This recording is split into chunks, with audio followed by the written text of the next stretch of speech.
adanya tindakan-tindakan yang bersentuhan dengan sara. Padahal debat atau dialog yang terjadi di sosmed ini itu dilakukan oleh umat Kristen dengan sadar dan dilakukan juga oleh umat Islam dengan sadar. Tidak ada paksaan, tidak ada intervensi, kecuali kami Apologet Islam Indonesia merasa terpanggil untuk menghadapi para penghujat Nabi Muhammad sallallahu alaihi wasallam, dalam hal ini juga penghujat Allah, Tuhannya umat Islam. Jadi debat terjadi di sosmed, bukan kami Apologet Islam yang memulai, tetapi dikarenakan adanya oknum-oknum dari Kristen seperti YouTube Tamparagi, kemudian Paul Zong, kemudian link, coba Anda lihat, periksa linknya, Isa dan Islam, itu semua salah satu dari bagian dari sekian banyak bagian yang menyebabkan kami merasa terpanggil sehingga membentuk diri dalam satu lembaga yang kami sebut Yayasan Apologet Islam Indonesia untuk melawan gerakan penistaan dan penghujatan, penghinaan kepada Allah, kepada Nabi, dan penistaan terhadap agama Islam secara menyeluruh. Anda kalau punya ilmu, silakan Anda selidiki siapa yang memulai dari segi blog, link, YouTube, akun TikTok yang memulai penghinaan, penistaan kepada umat Islam. Kami merasa terpanggil untuk menjawab itu dan mengkanter itu. Jadi kalau Anda mengatakan kami penista, justru Anda yang kemudian terbukti penista. Saya belum pernah berjoget di depan gereja. Saya Bang Suma tidak pernah kemudian berjoget di depan gambar gereja lalu menyanyikan lagu-lagu rohis Islam. Kenapa? Karena pada sejatinya saya memiliki adik angkat yang Kristen dan saya memiliki kakak angkat Kristen. Saya dengan sangat terpaksa aja masuk di dunia apologet ini. Kenapa? Karena gerakan-gerakan pemurtadan sungguh sudah tidak bisa dianggap remeh. Ya, makanya saya terjun. Tapi kalau hari ini kemudian saya dianggap penista, saya dilaporkan kemudian dianggap sebagai orang yang mengacau, silakan. Anda pernah mendengarkan saya mengacau di mana? Anda pernah melihat saya kemudian bikin kerusuhan di mana? Di mana itu pernah terjadi? Tak pernah akan Anda temukan itu. Yang kemarin, baju kaos, Anda pasti sudah tahu. Anda penegak hukum. Apa yang dilanggar oleh Lina Wijaya, Anda pasti sudah tahu. Undang-undangnya ada. Ya, kita semua bukan buta undang-undang. Ingat, semua warga negara Republik Indonesia bisa mengakses kemudian buku-buku undang-undang KUHP, karena sejatinya undang-undang yang tertulis di dalamnya itu mirip dengan buku kitab yang dijadikan sebagai kitab suci umat beragama di Indonesia. Kenapa? Di situ tertulis bab, di situ tertulis pasal, di situ tertulis ayat, di situ tertulis butir. Jadi tentang apapun, siapapun, selama dia bisa membaca, dia pasti bisa baca undang-undang dan peraturan yang tertulis di dalamnya. Jadi jangan bangga dengan titel Anda, karena kami pun yang tidak bertitelkan sarjana hukum bisa membaca undang-undang, bisa membaca pasal-pasal, bisa membaca ayat-ayat. Bukan cuma Anda, pahami itu. Ya, jadi sekali lagi saya katakan kepada teman-teman sekalian, tetap semangat. Satukan barisan, rapatkan barisan. Benar tetaplah benar, salah tetaplah salah. Meskipun dia joget sampai lututnya keropos, ya pantatnya jatuh dari tempatnya, tidak akan pernah menjatuhkan kebenaran menjadi sebuah kesalahan.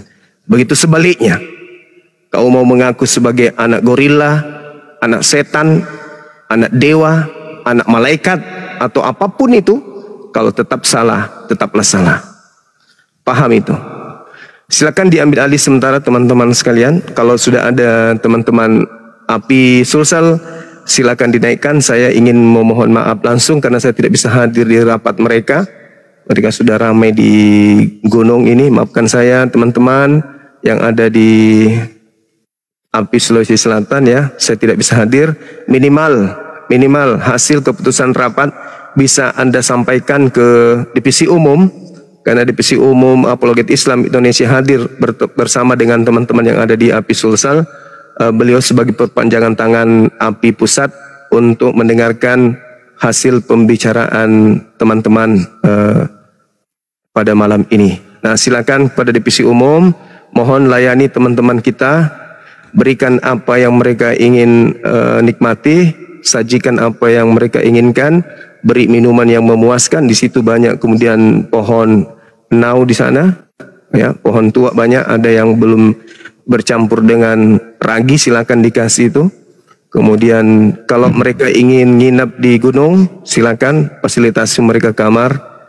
Ya, malam ini jamu mereka dengan baik. Teman-teman Apologet Islam Indonesia mohon divisi umum pusat untuk menjamu teman-teman kita dengan baik. Saya serahkan kepada sahabat-sahabat yang lain, silakan dinaikkan kalau misalnya ada dari api Sulsel. Terima kasih. Iya, belum ada. Assalamualaikum warahmatullahi wabarakatuh. Bu Nazma semuanya. Waalaikumsalam warahmatullahi wabarakatuh.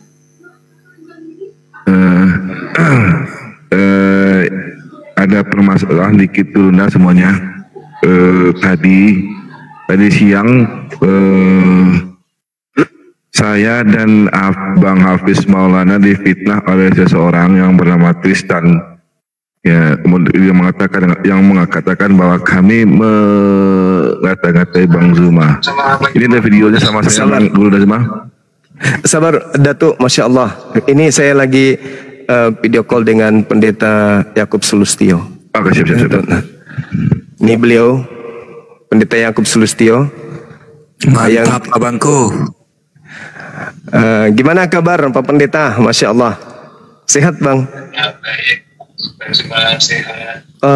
Iya. Di loudspeaker Gurunda biar kedengaran. Saya ini masih sedikit agak problemnya ini kan boleh dibilang gereja yang melegakan untuk perbedaan antara Kristen dengan Islam supaya jangan terjadi diskusi seperti yang Bang Zuma sampaikan.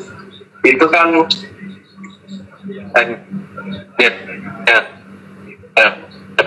jaringannya gereja tempat saya sama tempat Lukas, Pak. Cuman gereja tempat saya kan harus pindah, Pak Zuma. Oh gitu ya, Bang ya. Iya. Tengah proyek, tapi pada saat mentari itu dari pihak Muslim sudah reject begitu. Yang penting kami ajaran sesat begitu. Muslim yang reject karena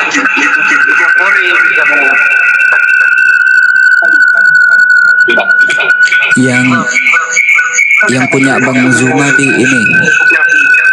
Wah, ini kok noise, Bang? Saya mencari tapi yang belum sempat kita cari tanah, mereka sudah mengatakan pendeta yang bukan ajarannya aneh. Itu tidak boleh di sini. Ada itu termasuk pendepan Bang Zuma juga katanya. Nanti kami turun ke lapangan, Pak. Gimana survei kalau ada? Oke. Banyak, Pak. Cukup ya. Yang penting boleh ditolong ya. Oke. Terima kasih. Baik, Bang. Baik. Masya Allah. Ini juga nih mantan pendeta nih, gitu. Makasih ya, Pak Iwan. Ya udah, oke. Yuk, assalamualaikum. Waalaikumsalam warahmatullahi wabarakatuh. Ya, jadi teman-teman, saya informasikan bahwa Yang satu di mute Gurunda. ya, sorry. Kita informasikan bahwa kita bukan hanya bergerak ya di aliansi Islam saja, kita juga bergerak ke pendeta-pendeta yang boleh dikatakan masih garis lurus. Kenapa dikatakan masih garis lurus? Karena mereka masih memiliki harga diri, ya. Mereka masih mau kemudian untuk tidak menggunakan istilah-istilah Islam. Sehingga teman-teman sekalian, bukti bahwa apa yang kita suarakan ini itu masih ada Kristen yang percaya bahwa nama Tuhan mereka sebenarnya itu bukan Allah, dan gelar Tuhan mereka juga bukan Allah, tapi gelar Tuhan mereka itu adalah Yahweh atau Theos, ya. Atau mungkin di antara mereka ada yang memakai gelar Tuhannya Bani Israel yang disebut Elohim, silakan aja, atau Yehova, ya, atau Yehova, atau Yahweh, atau Yod-Heh-Vav-He, silakan aja. Paling tidak pergerakan kita bukan hanya sekedar di aliansi Islam saja, tetapi juga kepada pendeta-pendeta yang masih garis lurus, yang tidak suka nyamar-nyamar seperti Islam, ya. Sudah nyata-nyata Kristen tapi kitabnya ke-Islam-Islaman. Nah, Anda lihat sendiri bagaimana tim kita, orang API Pusat, Bang Handi langsung sungkeman ke rumah beliau untuk bertemu dengan teman-teman yang seirama dan sepaham dengan pendeta Yakub Sulistyo. Saya kira begitu sebagai informasi. Silakan. Terima kasih. Intinya mungkin ada saudara-saudara kita kaum muslimin muhibbinnya Gurunda, kan, pendukung dakwah anti pemurtadan selama ini yang dilakukan oleh API dimanapun kalian berada mendengarkan broadcasting atau live streaming ini.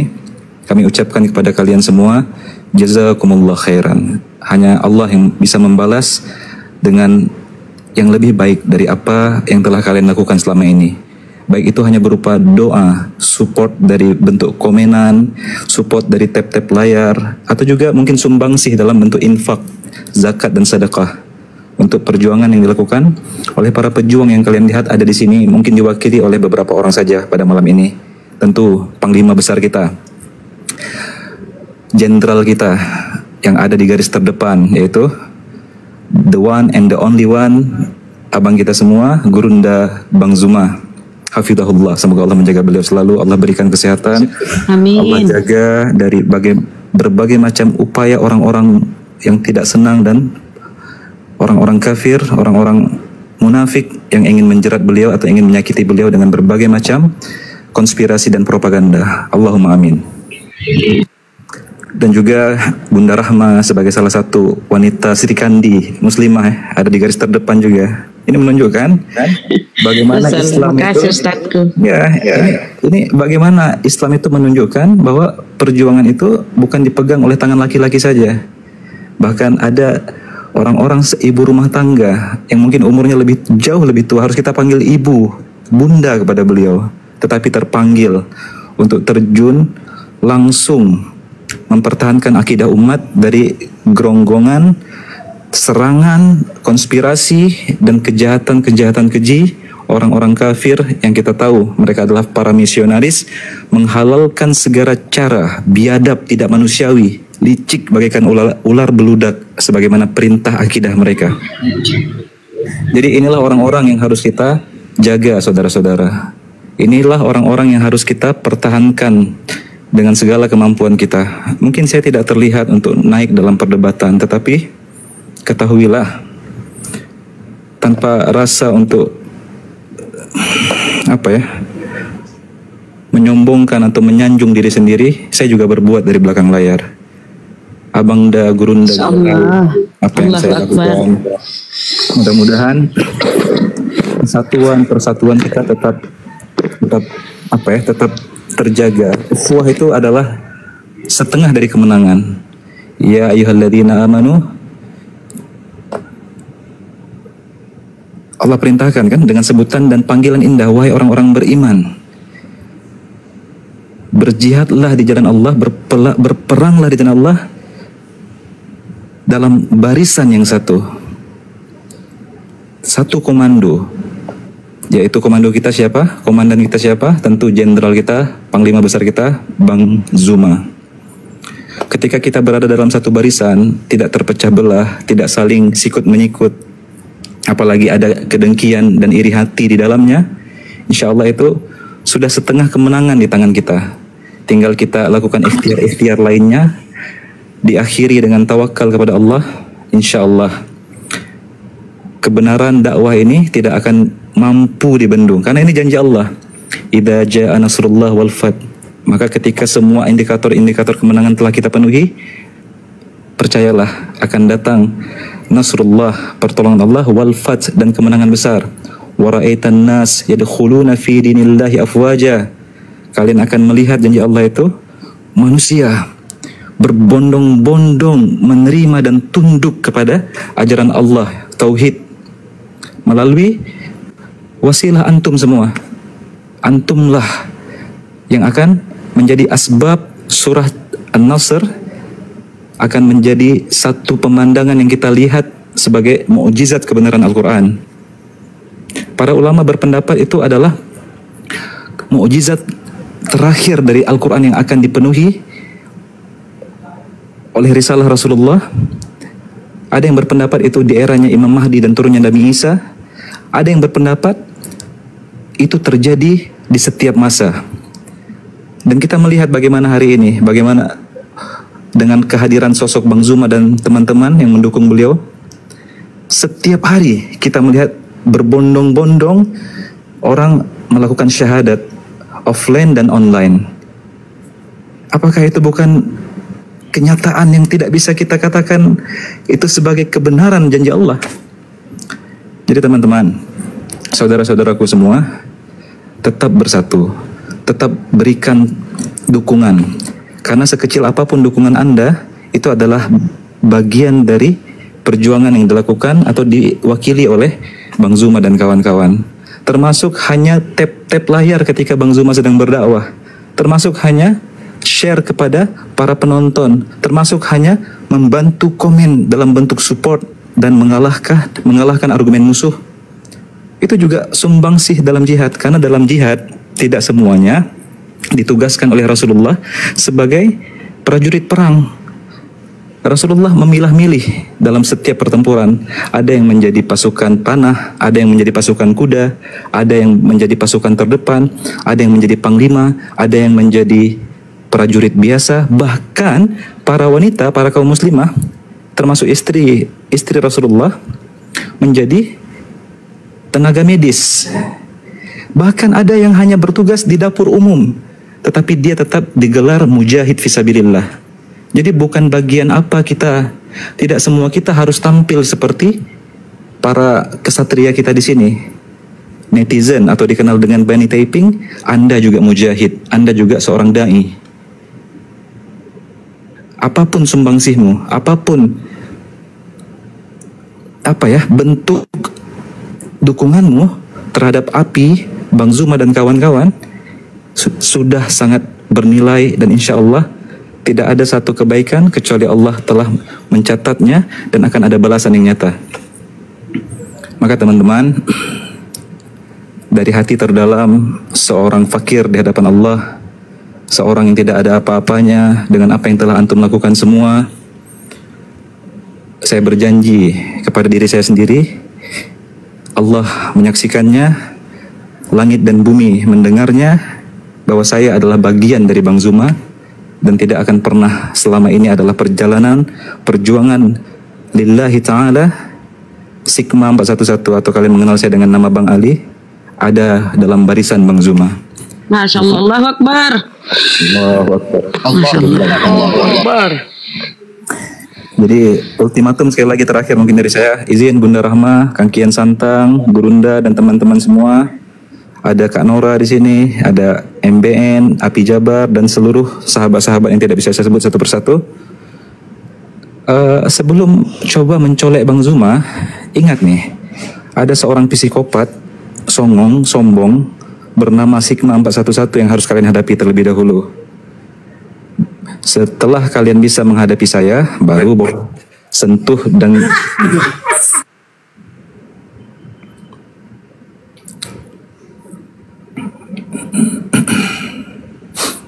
Masya Allah. Ya lanjut Ustaz. ya.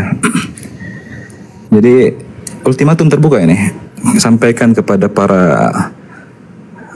para pendengki, para pembenci, bahwa ada sosok yang dikenal dengan nama Sigma 411, atau 411 itu sebenarnya hanya kode dari nama Ali itu sendiri kan. Sigma Ali atau 411 terserah mau dibaca apa, berdiri menjadi tameng, menjadi barrier di hadapan sosok yang kalian sedang incar. Bang Zuma nggak perlu repot-repot menghadapi kalian. Ini hadapi saya dulu. Dosma, siapapun engkau kafir di luar sana sedang mendengarkan menggigil dalam tulang sumsummu pernyataan perang saya ini. Kalau mau perang terbuka, ayo perang terbuka. Kalau mau diam-diam, saya lebih bisa menyakitkan daripada yang kalian sangka dan kalian pikirkan.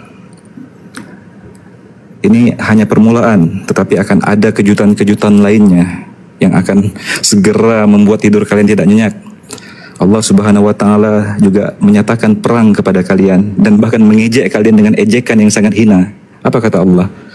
Mutu bigaidikum. Wahai para pendengki, para pembenci, munafik, kafir, dalam satu barisan yang sedang mengincar dan mencari cara untuk meredupkan dakwahnya Api dan Bang Zuma serta para kesatria dan para Serikandi dalam barisan beliau, Allah sebutkan satu hinaan kepada kalian, mutu bigairikum, matilah, punahlah, enyahlah dalam kedengkianmu, karena itu tidak akan mempan kepada kebenaran janji Allah bahwa risalah dakwah ini akan menang dan pasti menang. Rasulullah juga berkata apa? Al-Islamu yu'la wala ya'lu alaihi. Islam dari lisan suci Nabi Muhammad menjanjikan satu kemenangan dan satu kepastian kepada kita. Tinggikan kepala kita, saudara-saudara muslim. Jangan pernah rendah di hadapan kafir binatang itu. Apa kata Rasulullah? Al-Islamu ya'lu wala yu'la alaihi. Islam akan terus tinggi dan menang, unggul dalam segala arena. Wala yu'la alaihi, dan tidak akan pernah mungkin bisa kalah jika semua indikator kemenangan itu dijalankan oleh kita, para pemeluknya. Tidak terpecah belah, tidak saling sikut menyikut, tidak ada kedengkian di dalamnya, tidak ada saling rasa iri hati, tetapi persatuan kita berikan, sumbangsih yang nyata kita berikan, bukan hanya omon-omon gitu ya, bukan hanya banyak rencana wacana, tetapi aksi. Islam kan menyatakan bahwa orang-orang yang disebut sebagai orang-orang beriman selalu diakhiri dengan wa ya'malus salih, dan orang-orang yang beramal saleh, amal, aksi nyata. Jadi iman, dukungan kita kepada Api dan Bang Zuma, kalau sekedar wacana digital, hanya algoritma dan bentuk media sosial saja, maka teman-teman itu masih nawaitu, masih dalam ranah kalbu. Harus kita sempurnakan biar sampai kepada al-amal as-salih. Sehingga apa yang kita sedang kerjakan hari ini, apa yang sedang kita laksanakan hari ini menjadi indikator menyampaikan kita kepada apa yang akhirnya menjadi nubuatan dan kemenangan akhir di Islam. Idza jaa nasrullah wal fath, saat kemenangan dan pertolongan Allah telah datang, wa ra'aitan nas yadkhuluna fi dinillah afwaja. Mereka manusia berbondong-bondong akan menerima dakwah kita. Mungkin itu saja dari saya, Bang Zuma, Bunda. Amin ya Allah. Kang Kantang sebagai bentuk pengantar ya. Bunda Nora juga harus sabar. Jangan pernah merasa berdiri sendiri. Sesungguhnya kami bersamamu. Seperti kata Rasulullah kepada sahabat Abu Bakar ketika mereka dikejar dalam proses perjalanan hijrah, agak merasa ketakutan atau manusiawi ya, sedang diburu oleh orang-orang kafir, bersembunyi di sebuah tapi gini, gini, kalau Bunda Nora, Bang Zuma, Uniripa masih tetap berada di Indonesia menghadapi apa yang mereka lakukan terhadap Bunda Zuma, Bunda Nora, Uniripa. Tapi mereka sekarang lagi sibuk apa, Bang Ali? Bikin paspor untuk kabur ke luar negeri. Pengecut kan si Agatha, Sirina Wijaya, bajingan semua tuh mereka. Sibuk mereka bikin paspor. Manusia-manusia laknat itu. Mau Kok kabur jadi nih. pengecut kalian? Gak usah jadi pengecut. Hadapi kami di sini. Ya. Gak usah jadi pengecut kalian. Bajingan kalian. Awas nanti Dicegat kebet aja, sama. Masya Allah. Bodoh amat Dicegat, ngeband. bisa Saya bikin dicegat. lagi akun. Adinda, Assalamualaikum warahmatullahi wabarakatuh. Waalaikumsalam Bang Zuna, Masya Allah. Udah di Indonesia? Insya Allah dalam beberapa hari ini sudah tiket sudah saya beli, sudah saya pastikan dalam beberapa hari ini sudah di Indonesia.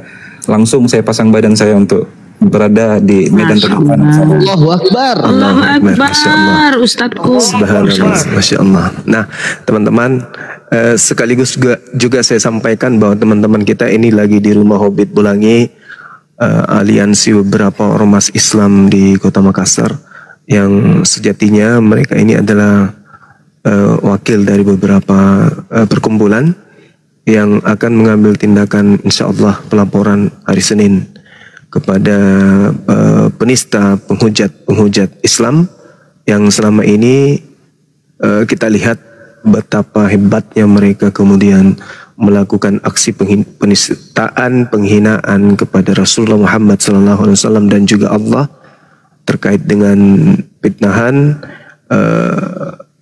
batu Hajar Aswad yang begitu mereka hinakan dan mereka distakan. Seperti itu ya teman-teman, sekedar informasi juga. Sejatinya saya hadir di sini, tapi oleh karena ada kegiatan yang mendesak tadi sore sampai saya tidak bisa. Besok baru saya bisa bergabung atau ada di wisata Rumah Hobbit.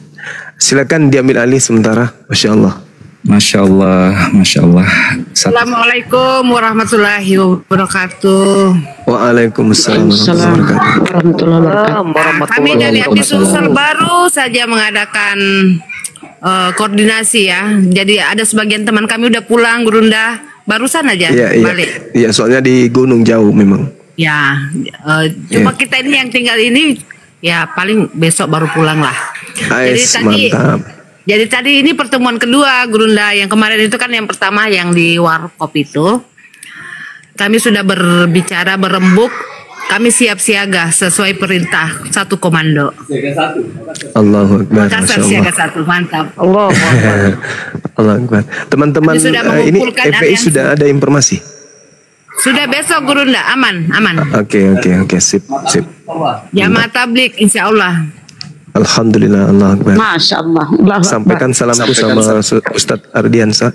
Sampaikan kalau ada salam dari Sensei Nur Alim kalau jumpa dengan teman-teman tablik. Mereka pasti tahu. Waalaikumsalam. Siap Gurunda. Baik. Gurunda, Ayah Ahmad katanya minta doanya untuk cucunya Gurunda. Alhamdulillah baru lahir cucunya. Insya Allah. Tadi juga saya sudah mendoakan langsung, beliau begitu tahu informasi cucu dari saudara kita lahir, ya kita langsung mendoakan. Juga sekedar informasi teman-teman, saya sudah berkoordinasi juga dengan Ustadz Bakhtiar Nasir.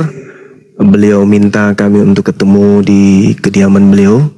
Doakan semoga ini bisa terwujud. Api akan kita jelaskan di hadapan beliau untuk menerangkan kemudian seperti apa visi misi dari api ini. Dan alhamdulillah saya juga sudah berkoordinasi dan berhubungan dengan tim yang bisa mempertemukan saya dengan Habib Lutfi. Mudah-mudahan dalam waktu dekat bisa terrealisasi. Kita sudah komunikasi dengan ponaan beliau langsung. Alhamdulillah.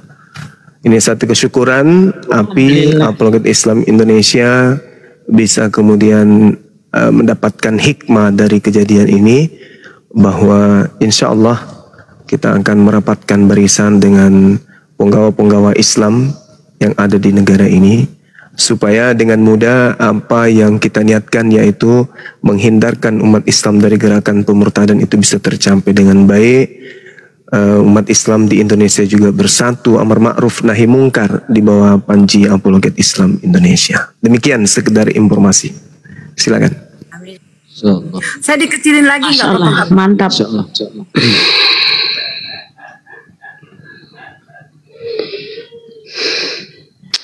Oke teman-teman, silakan teman-teman, silakan. Ya, jadi luar biasa. Saya lanjut. Salah satu hal yang paling saya rindukan dari Indonesia adalah bertemu dengan Gurunda, duduk bersama. kita tertawa, ngobrol bersama. Dan satu hal Gurunda, sebagaimana yang dikutip Al-Quran kan, perkataan Nabi Muhammad kepada sahabatnya Abu Bakar, la takhaf wa la tahzan innallaha ma'ana. Jangan pernah gentar, subhanallah, jangan pernah bersedih hati Gurunda. Masya Allah. Iya. Nanti kalau Dek, mohon izin kalau tanpa mengurangi rasa hormat saya, kalau sempat bisa mungkin Masya Allah, subhanallah. Mungkin bisa Dinda dengan tim kita sungkeman ke Pak Alam Sahanafi. Beliau minta, kemudian kita merapatkan barisan ke beliau. Ya sekedar untuk silaturahmi aja sebagai orang tua kita. Bisa ya Dinda ya? Kalaupun saya ini, kalau Gurunda sudah memerintahkan saya, sami'na wa ata'na, siap laksanakan. Masya Allah, alhamdulillah. Beliau sangat mengharapkan dari kita bisa silaturahmi dengan beliau. Subhanallah, orang-orang yang hebat ini sangat memperhatikan. Rencana hari Senin, Ustaz Ali. Iya, mudah-mudahan beliau sudah ada di tanah air. Masya Allah, luar biasa. Aku kena pelanggaran ya. Aduh, nggak apa-apa. Turun dulu Tadi tenang aja Bunda Rahma. Tidur ya. Hari Senin ya. Aduh. Hari Senin saya masih di luar Gurunda. Tanggal 30. Gak apa-apa deh, gak apa-apa nanti. Gak apa-apa nanti coba Kian Santang untuk komunikasi bersama Bang Handi menyampaikan hari yang tepat. Upayakan Adinda Ali ada di tengah-tengah kita. Ya, habis itu kita silaturahmi. Terus bersama, insyaallah Gurunda. Tanggal 30 insyaallah sudah pasti. Saya sudah berada di Jakarta. Mungkin November awal saya sudah bisa sangat intens langsung menghantam kepala-kepala kafir la'anar itu. Adinda lihat video beliau yang dia yang viral joget di depan gambar Ka'bah itu. Iya, udah saya pantau. Memang dia yang pertama saya incar, nanti tenang Gurunda. Iya, segera diincar untuk diajak ngopi ya. Saya juga mau ketemu sama orang ini. Ngopinya saya mau ketemu. Ngopinya di ini Gurunda, di satu tempat yang setelah dia minum kopi dia akan mungkin langsung kita pertemukan ya. Sparring. Ya, bukan sparring. Saya langsung pertemukan dia dengan halusinasinya bahwa ternyata yang dia yakini dan dia percaya hanya sebuah mimpi belaka, yang menanti dia hanyalah malaikatul maut dan azab kubur yang pedih gitu. Iya. Masya Allah. Oke. Assalamualaikum. Waalaikumsalam warahmatullahi wabarakatuh. Waalaikumsalam warahmatullahi wabarakatuh. Waalaikumsalam warahmatullahi wabarakatuh. Gak usah naikkan Akang ya, udah naik. Udah Assalamualaikum. Itu gara-gara tadi caci maki si Gatal sama itu tuh yang mau kabur ke luar negeri. Pengecut kalian itu, pengecut. Hadapilah kayak kita ini. Hadapi, nggak usah kabur-kabur ke luar negeri kalian. Aku memang dia mau kabur betulan. Aduh, parah. Kang Kian Santang, mau dia sembunyi di lubang semut, mau dia kabur ke ujung dunia, ini semua milik Allah, yakinlah. Nggak akan lepas mereka dari gelombang tsunami yang akan menghantam mereka. Tenang saja, Kang Kian Santang. Amin ya Allah. Nah itu kayak si Saifuddin kan, kabur ke luar negeri setelah mau ditangkap kabur, setelah dia menghujat mau ditangkap kabur, di luar negeri malah di luar menghujat lagi, ya kan? Itu artinya mereka ini makanya mau kabur Ustaz Ali, mereka udah yakin bakal kena. Karena apa? Karena emang benar-benar telak itu, hujatannya itu telak banget itu. Mereka udah yakin dan udah tahu bahwa mereka bakal masuk penjara. Iya, jadi kita percaya kepada Allah, bahwa Allah katakan dengan jelas kan bahwa wa may ya'mal misqala dzarratin khairan yarah, yang berbuat kebaikan sekecil apapun itu, maka dia akan melihat dengan kedua matanya. Allah menggunakan fi'il yarahu. Artinya para ulama tafsir mengatakan yarahu fid dunya wa fil akhirah, akan dia lihat balasan kebaikan yang dia buat sekecil apapun. Di dunia ada dia lihat balasannya, dan di akhirat.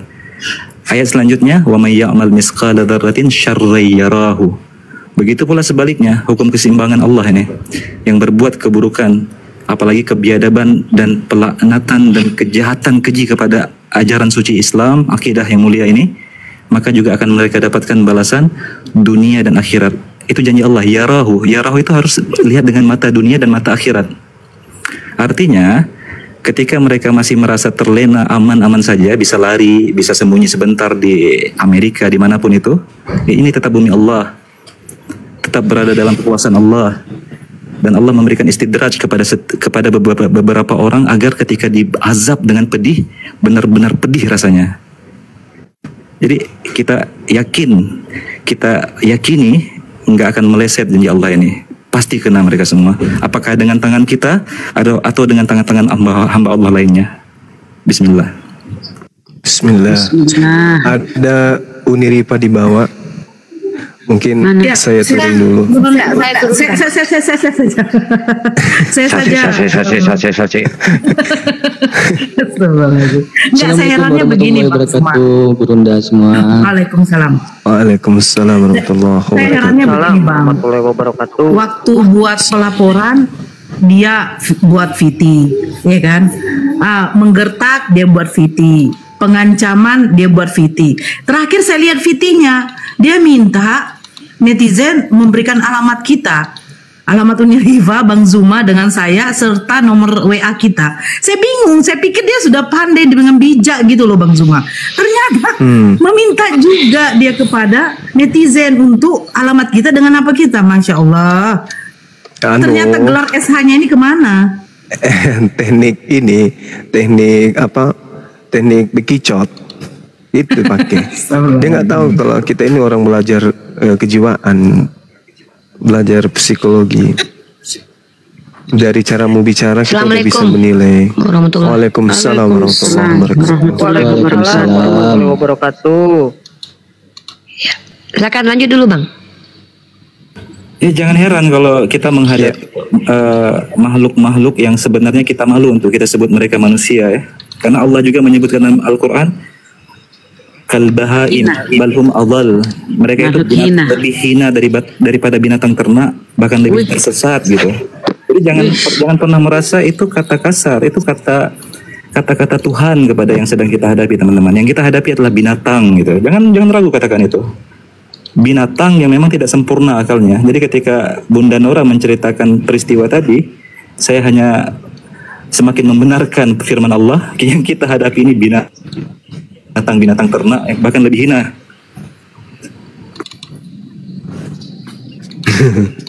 Siap. Izin guru-guru semua, Gurunda Zuma.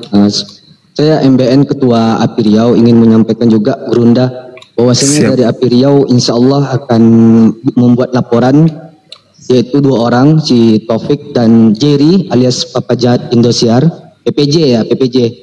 Kami sudah koordinasi dengan Divisi Hukum API Pusat dan Ida Sondi. Insya Allah dalam waktu dekat kami akan membuat laporan terjadinya provokasi antara si Taufik dan Jerry ini, Gurunda, dari perwakilan API Riau. Mantap. Mungkin untuk teknisnya akan kami bincang di belakang. Kemarin sudah kita sampaikan di Komal juga bahwasanya akan mereaksi dari Jerry dan Taufik karena beliau orang warga Pekanbaru, salah satu di Riau juga, bikin malu Riau ya, terutama ya orang Pekanbaru juga gitu Gurunda. Jadi insya Allah kita akan dalam waktu dekat akan mengambil sikap yang sama terhadap Gurunda dan guru-guru dan umat Islam yang ada di API. Insya Allah. Izin Gurunda, itu aja yang bisa saya sampaikan. Silakan, Masya Allah. Tetap semangat ya, rapatkan barisan, Masya Allah. Kalau nggak salah di Medan juga udah dibuat pelaporan ya, di Medan. Bunda Nora. Jadi ya, kita sokong dari dari Aliansi Gapai ya. Betul Bunda Nora. Masya Allah, mantap itu. Si PPJ katanya mau menyiapkan juga paspor. Mau pada kabur ya. Astagfirullahaladzim. Bang Zuma nggak siapkan paspor Bang? Enggak ya, enggak perlu kita ya. Kan aja ya Bang ya. Mau paspor untuk kepulangi. Gimana Ustaz Ali? Ya, mau sampaikan dikit khusus untuk PPJ, kalau memang dia mau lagi siapkan paspor, mau kabur, saya akan tampung dia. untuk bekerja di sebuah ladang gas minyak di Timur Tengah sebagai kuli angkut di sana. Kerjakan selamanya sampai dia bertobat kembali kepada jalan Allah, baru kita bisa kembalikan ke Indonesia, atau jika tidak tetap menjadi hamba sahaya, budak selamanya di sana gitu. Siap Pada Ustaz muka, Ali, siap. aduh pengecut nih kalian ya. Aduh, kabur. Iya ya, rata-rata yang habis menghujat si Sopi Bekatul, si Taipudin, menghujat macam-macam lah hujatannya, yang menginjak Al-Quran, kemudian hujatannya si Taipudin mau menghapus berapa ya, 3.000 berapa dia menghapus tuh ayat-ayat Al-Quran ya. Setelah mau ditangkap kabur ke luar negeri. Nah di luar negeri dia menghujat lagi. Harusnya mereka tobat ya, sama si Paul Zhang. Dalam kesempatan ini mohon maaf Bunda Rahma, mau tanya ke Abangda saya, Panglima saya, Jenderal saya Bang Zuma, untuk seorang makhluk ya, sekali lagi makhluk, karena kalau saya katakan dia manusia saya terhina gitu, bernama Logika itu atau Taufik, itu terlalu terlalu receh sebenarnya untuk kita tanggapi dengan cara seperti ini, tetapi memang cara dia sudah sangat menantang. Kalau Abang izinkan, saya mau mampir ke rumahnya sekali, saya live streaming di situ, saya mau lihat bagaimana sebenarnya sosok seonggok hina ini mau saya pertontonkan di hadapan teman-teman semua. Kalau Abang izinkan, saya mau lakukan ini sepulang saya ke Indonesia. Tapi kalau memang mau ditempuh jalur hukum, ya tetap lanjutkan saja. Tapi saya sangat ingin bertemu memang dengan satu seonggok daging ini. Apakah jangan Ustadz Ali, nanti ketemunya di ini aja, di Polda Sumatera Utara aja sama si manusia cebol itu. Jadi jangan sampai dia jangan mengotoritakan Ustadz Ali yang yang halus mulus itu, jangan. Kang, Polda Riau kok Sumut. Enggak, pelaporannya tadi udah. Ya, jadi kalau Logika, Taufik dengar ya, ini mungkin dia pasti lagi mendengar di gubuk deritanya itu, di perkebunan sawit itu, yang saya tahu lokasinya tepat di mana. Sambil menggigil kau dengar ini, masih kau berani live streaming, nyenggol abangku ini, bukan Bang Zuma yang sedang kau senggol, aku. Sekali lagi, ultimatum terakhir, Taufik Logika, masih kau berani bercandaria, tertawa tersenyum bersama kafir-kafir laknat di komalmu, menyenggol abang saya dan Api. Ini ultimatum terakhir. Bukan Bang Zuma yang sedang kau senggol, saya yang turun tangan. Terakhir nih saya katakan. Tolong jika ada yang merekam ini kirimkan. Tadi MBN ya, Api Riau. Tolong rekaman khusus pendek saya tadi kirimkan ke si seonggok daging tadi. Siap. Lalu laporkan kepada saya apa respon dia. Masya Allah, Allahu Akbar. Mantap Ustadku. Allahu Akbar. Memang sudah sangat kelewatan sih, sudah nggak bisa ditolerir ya perbuatannya. Terus sangat menjatuhkan, merendahkan Gurunda, menjatuhkan Islam kita sendiri. Bahkan ketika ada gini ya teman-teman ya, aku kan nyimak di bawah, aku ada rekamannya. Ketika seorang misionaris, aku ributkan, seorang misionaris itu Ustadz membagi-bagikan Bible kepada sebuah pemukiman, dia bilang itu biasa-biasa aja, wajar katanya berbagi. Siapa suruh orang-orang Islam itu tidak proaktif ke mereka-mereka yang miskin atau segalanya. Nah itu malah dia malah dia menyetujui gitu loh, dengan adanya pembagian-bagian Bible, adanya kristenisasi. Kita sudah tahu semua kan apa yang dilakukan di belakang selama ini. Bukannya saya diamkan, saya mau tunggu momen pas agar saya bisa bicara seperti ini. Dan tolong saudara-saudara di bawah yang merekam, yang bisa menyampaikan potongan ultimatum terakhir dari saya, Sigma 411, kepada saudara yang bernama Taufik alias Logika atau apapun dia menyebut dirinya itu, yang dia hadapi sekarang adalah saya. Ini terakhir kalinya masih berani dia buka komal, menyenggol abang saya, panglima saya.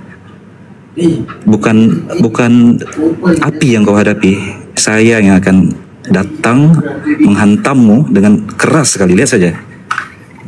Dan saya tanggung segala konsekuensinya, dan kita bermain dengan cara menyakitkan sekarang. Taufik, dengar ini, tolong jika tidak mau urusan ini sampai ke tangan saya, diam mulutmu itu.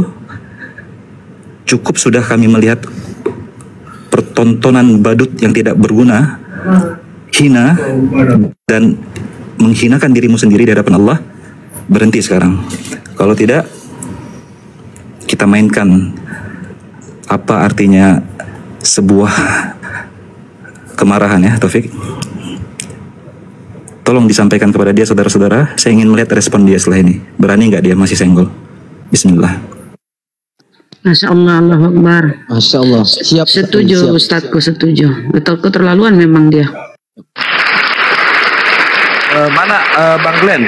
Silakan kirim permintaan naik Bang Glenn. Bang Glenn Daniel. Kang izin, Bang Zuma monitor izin, seperti yang kita bicarakan tadi, saya ingin menyampaikan sedikit terkait tentang dosma si jabat. Bang Glenn monitor, Bang Glenn langsung ya. Bang Glenn tolong diluruskan kalau saya salah ya. Iya. Alhamdulillah ada Bang Glenn di sini. Oke, bismillahirrahmanirrahim. Assalamualaikum warahmatullahi wabarakatuh. Buat teman-temannya di sini, terima kasih waktu dan kesempatannya. Bang Zuma, izin Bang Zuma ya. Begini, pertama kita tahu Bang Glenn meluruskan saya. Ya, luruskan saya kalau saya salah. Izin buka cam, luruskan Unirifa kalau salah. Antum guru saya dalam ranah hukum ya. Makasih banyak ya. Bang Glenn, ada istilah mens rea dalam kaidah hukum ya, yang kita ketahui kalau walaupun tidak mens rea atau pikiran untuk melakukan tindakan kriminal atau psikologi seorang pelaku kejahatan ya, benar ya Bang Glenn? Betul. Nah, atau kita bicara di sini tentang motivasi. Luruskan saya kalau saya salah. Izin guru-guru dalam ranah hukum ya, bapak-bapakku yang memantau saat ini ya, beliau luar biasa mengajarkan saya banyak, udah Sondi, Bang Glenn dan yang lain. Mens rea, teman-teman, mens rea adalah niat atau motivasi dari pelaku kriminal. Kalau kita bicara tentang mens rea, Unirifa dan Bang Zuma itu punya ribuan dokumentasi motif dan motivasi kami dalam ranah dialektika ini, yang Bang Zuma ada di channel Zulkifli M. Abbas. Bang Glenn dimute dulu noise. Unirifa ada di channel Rifa MOW. Silahkan ditonton yang calon-calon penyidik nanti ya, silahkan dipelajari kenapa kami berdua ada mens rea, motivasi kami. Kenapa kami hadir di ruang publik, kemudian berdiskusi keras, karena Bang Zuma dan Unirifa secara psikologis ini sehat. Seperti Bang Zuma katakan, kami belajar psikologi. Saya sudah menyelesaikan banyak SKS tentang psikologi umum, psikologi sosial, psikologi anak, saya sudah selesaikan. Artinya, kalau untuk motivasi, penyidik tak perlu susah-susah. Kita punya dokumentasi terkait pergerakan kita dari, kalau saya pribadi 3 tahun lalu, Bang Zuma tentu lebih dulu dari saya. Kenapa kami hadir? Channel Tanpa Ragi, Christian Prince Indonesia, Sophie Fatimah Sedekah, Taipudin Ibrahim, Paul Jong. Mereka lebih dulu, kami hadir kemudian. Oke, kalau lari ke Facebook, Christian Prince Indonesia, banyak penista-penista agama yang mendahului kami. Kami datang untuk membantah syubhat, fitnah. Lalu kemudian kami belajar seiring berjalan waktu. Bang Zuma belajar, saya belajar. Kami pelajari kitab suci mereka, lalu kami kembalikan konsekuensi logik cara berpikir mereka. Dan Dosma yang belum pernah menonton dan belum pernah diskusi sama Unirifa tentang siapa penghujat Yesus sejati, tiba-tiba melaporkan. Ya, mens rea Dosma si jabat. Saya coba analisis sebagai seorang mahasiswi. Prodi PAI pindah ke Prodi Komunikasi Penyiaran Islam. Dosma boleh melakukan delik melaporkan karena ini delik umum. Silahkan, itu hak Anda sebagai warga negara Indonesia. Tapi sebagai pengacara, etika pengacara, patutkah kiranya Anda, saya belum berstatus sebagai tersangka, Anda intimidasi di ruang publik, provokasi orang untuk katakan tangkap Rifa. Memangnya negara ini punya bapakmu, Dosma? Andai pun saya tersangka, terbukti bersalah, diputuskan oleh hakim yang terhormat di negara kita tercinta ini, yang menangkap pun bukan kau, pihak kepolisian. Maka dengan intimidasi yang kau lakukan kepada saya yang waktu itu sehari lalu ada YouTube, saya dokumentasikan, saya punya pembuktian bahwa ada intimidasi di ruang publik. Bang Lian, tolong dianalisis ini nanti. Mengatakan bahwa status saya belum tersangka, pendiskusi lintas agama, kredibilitas saya sebagai mahasiswi komunikasi penyiar Islam divalidasi oleh fakultas saya, diizinkan oleh ulama-ulama saya, dilindungi hak demokrasi saya. Tiba-tiba saya dikatakan tangkap Rifa. Salah saya apa? Status saya tersangka kah? Siapa Anda memprovokasi orang untuk mengatakan tangkap Rifa? Ini mens rea. Cara berpikirmu sudah kami analisis. Kau bersama dengan, kau jadikan Lina Wijaya yang bukti-bukti kita tampilkan dia penghujat agama Islam, pembenci personal Unirifa, pembenci personal Bang Zuma. Kau bekerja sama dengan logika dan Lina Wijaya, kau jadikan mereka saksi. Mens rea. Motivasimu terbaca, brother. Saya khawatir motivasimu bukan menjaga intoleransi beragama di Republik tercinta ini, wahai Dosma si jabat, tapi kau mewakili penghujat dari Kristen karena malu melihat pendeta kalian, penista agama Islam, blunder di hadapan kami. Bisa jadi. Jadi yang kami lihat, saya analisis ini spekulasi dan ini dihargai di ruang publik. Saya mahasiswi, mohon maaf. Saya melihat mens rea, psikologimu sebagai orang Kristen tersakiti ketika pendetamu tak lagi mampu membela imannya di hadapan kami. Kau tertawa berjoget menggunakan lagu rohani yang di belakangnya ada gambar Ka'bah.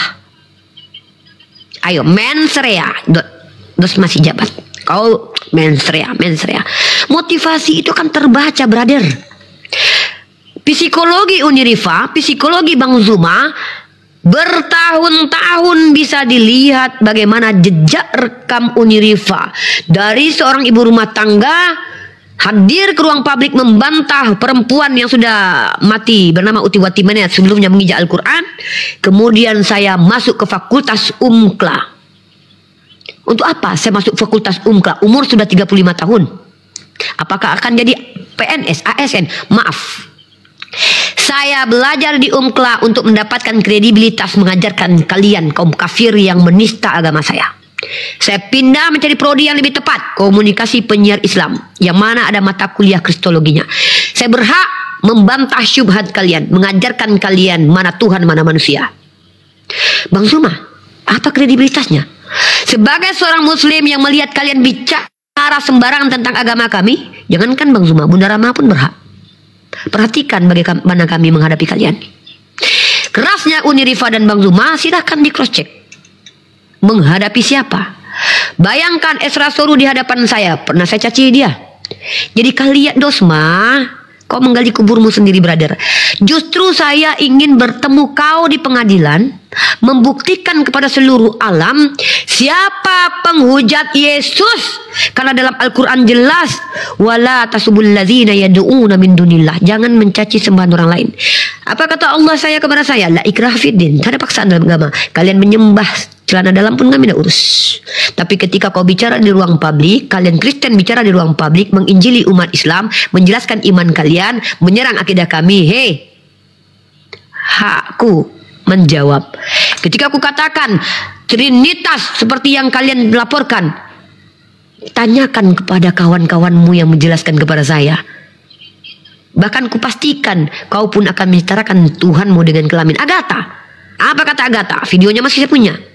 Segala sesuatu yang melekat pada diri Allah adalah Allah.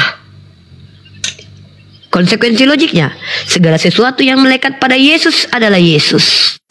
Itu konsekuensi logik. Maka apakah kelamin Yesus melekat pada diri Yesus? Jawab, Bagaimana konsekuensi logik yang disampaikan oleh Agatha? Segala sesuatu yang melekat pada entitas, maka itu adalah entitas itu. Kami bisa membedakan karena kami belajar ilmu hakikat. Firman Tuhan bukan Tuhan. Kalau firman Tuhan adalah Tuhan, kenapa ada kata firman? Belajar ontologis. Katanya pakar hukum, katanya sarjana, mengerti epistemologis dan ontologis. Yohanes 1, pada mulanya firman, firman bersama Allah, Allah adalah firman. Kaki Tuhan apakah Tuhan? Yes, kawan kalian menjawab. Saksikan videonya di YouTube saya. Ketika tangan Tuhan adalah Tuhan, pertanyaan saya, kelamin Tuhan, Tuhan bukan? Maka kalau seandainya saya mampu membuktikan kalian semua penista Yesus, saya minta tolong umat Islam laporkan penista Yesus ini yang mengatakan bahwa Tuhan setara kelamin. Ya, tolong. Jangan kau mentang-mentang mengaku sebagai anak Tuhan. Mohon maaf, kalian mengaku anak Tuhan ya selama ini Kristen ya. Kami anak Tuhan, secara rohani kami dipulihkan. Jangan mentang-mentang kalian mengaku anak Tuhan seolah-olah Indonesia ini mau kalian buat suka-suka hati kalian. Indonesia ini bos, Makassar, Ternate, Sumatera Barat, Aceh. Sudah lewat perjuangan itu kawan. Jadi kalian pikir kami diam ketika Tuhan kami dinista? Kalian pikir kami diam ketika nabi kami dikatakan bangkai oleh mulut sampah Lina Wijaya? Kalian pikir kami diam ketika logika menginjak kitab suci kalian memprovokasi umat Islam untuk melakukan hal yang sama? Saya Bang Zuma APII tidak ridho. Jangankan kalian menista agama kami, logika Muslim menista agama kalian, kami maju. Ini kami umat Islam. Mensrea, motivasi, ya. Kita mudah-mudahan bertemu di ruang publik. Saya ingin membuktikan kepada Dosma si jabat bahwa secara konsekuensi iman, Dosma penista Yesus. Pertama, Dosma, kalau kau percaya silakan bawa kitab tafsir kalian, Matthew Henry, Jerusalem, ND, bawa penafsir kalian semua. Jelaskan kepada saya Galatia pasal 3 ayat 13. Pertanyaan saya adalah, siapa Tuhan terkutuk atau siapa yang digantung di tiang salib dan terkutuk? Kalau kalian seandainya mampu menjawab ini, mari kita buktikan siapa yang lebih layak masuk penjara, saya atau kalian. Mungkin itu saja. Terima kasih Bang Zuma waktunya. Ini narasi yang ingin saya sampaikan karena saya belajar hukum dengan waktu cepat, harus mengerti kita sebagai umat Islam hukum supaya kita hati-hati tidak keselip lidah. Bang Glenn silakan diluruskan kalau saya ada kesalahan. Izin menyimak lagi. Assalamualaikum. Waalaikumsalam warahmatullahi wabarakatuh. Takbir. Allahu Akbar. Allahu Akbar. Ya, terima kasih Uni atas penjelasannya. Ini akan saya tambahkan sedikit mengenai mensrea tadi. Mensrea adalah lebih tepatnya kategori sikap batin atau niat. Pertanyaan saya cuma satu kepada rekan saya, Dosma. Tolong jelaskan kepada kami.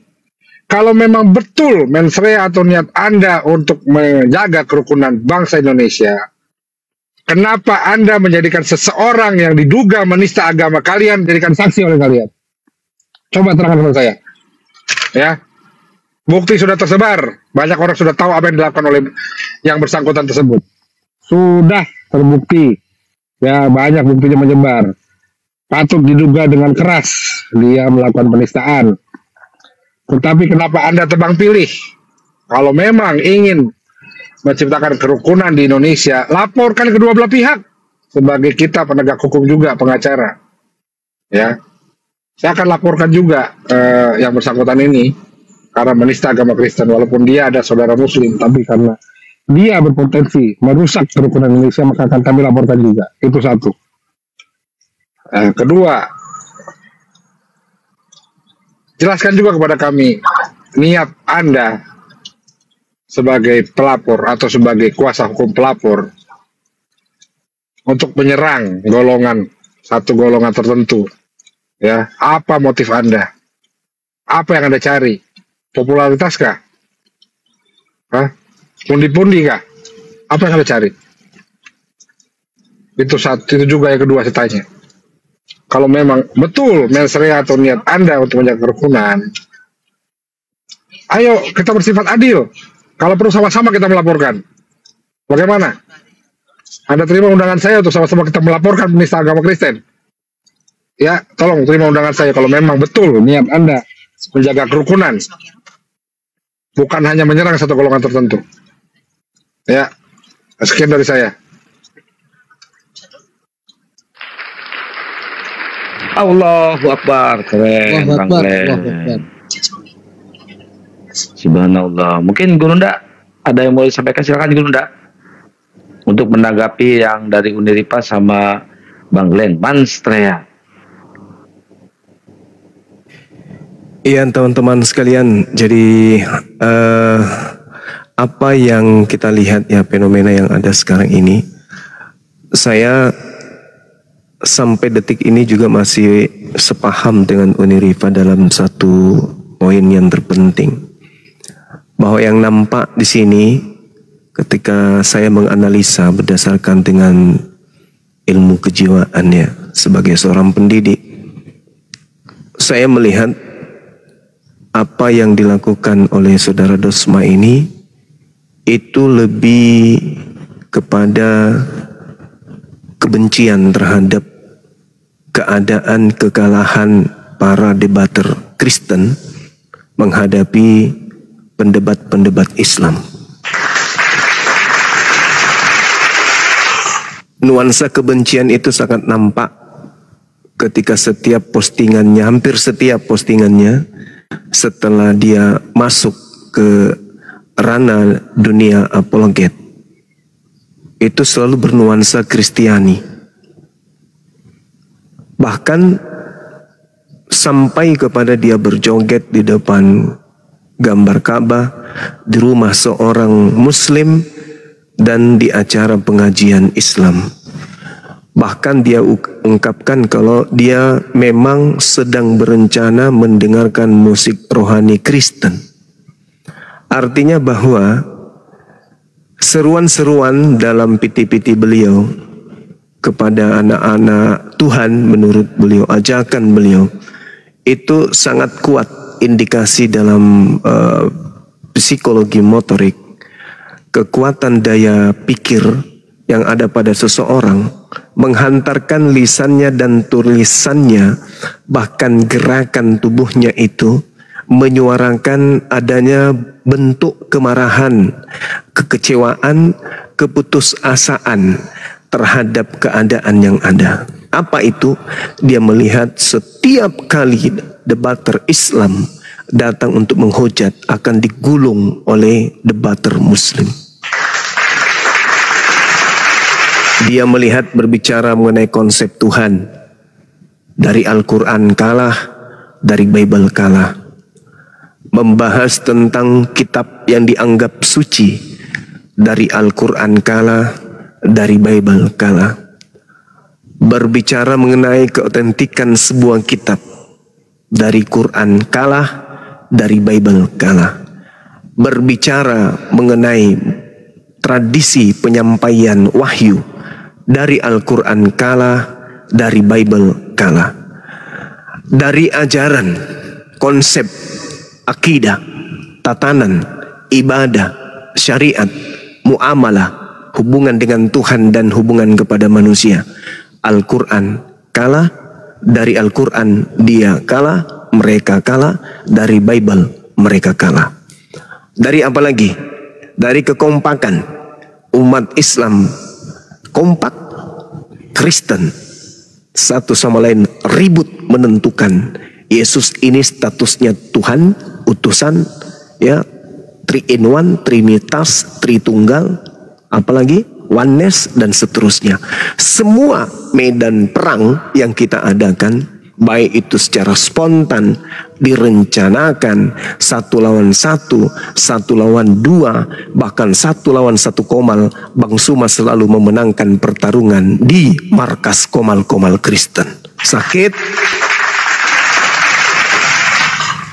mentalnya terpukul, jiwanya meronta,